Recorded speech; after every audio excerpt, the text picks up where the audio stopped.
L'actualité à l'étranger à présent et ces images déchirantes montrant des milliers de Razaouis désespérés se précipitant pour obtenir de l'aide dans un nouveau centre de distribution géré par une fondation controversée dite humanitaire, soutenue par l'entité sioniste et les États-Unis. Selon certains observateurs, cette fondation est un nouveau système sioniste utilisé pour atteindre des objectifs militaires et déplacer toute la population du nord vers le sud. Meissal Wahla.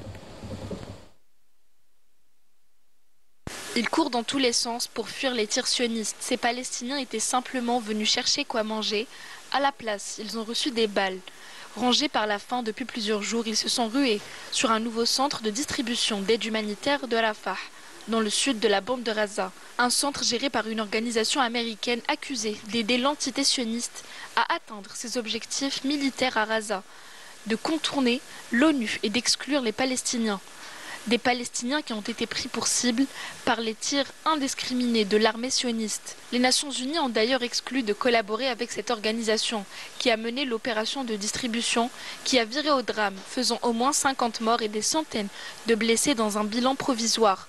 Cette scène dramatique illustre une fois de plus la barbarie des soldats de l'occupation sioniste qui ont militarisé une opération censée être purement humanitaire. L'Organisation des Nations Unies a réagi qualifiant la scène de tragique, tout en rappelant que la distribution de l'aide humanitaire devrait revenir aux agences spécialisées disposant de l'expertise et des moyens nécessaires pour assurer un acheminement sûr et efficace. De son côté, le rapporteur spécial de l'ONU pour le droit au logement a dénoncé une mise en scène sadique qualifiant ce qui s'est passé de crime sioniste, accusant l'occupant d'avoir utilisé l'aide comme outil de domination, d'humiliation et de mort.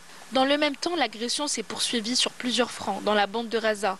Un journaliste palestinien et 7 membres de sa famille ont été tués dans une frappe à Al-Saftawi, au nord de la ville de Gaza. D'autres raids meurtriers ont visé des civils, plusieurs enfants figurent parmi les victimes d'une frappe sur le camp d'El Jabalia, au nord du territoire, tandis que 6 autres civils ont péri dans un bombardement qui a touché un appartement à Deir el-Balah, au centre de la bande de Gaza. Une nouvelle journée de deuil et de sang, alors que la communauté internationale peine encore à imposer un cessez-le-feu et un accès humanitaire sécurisé.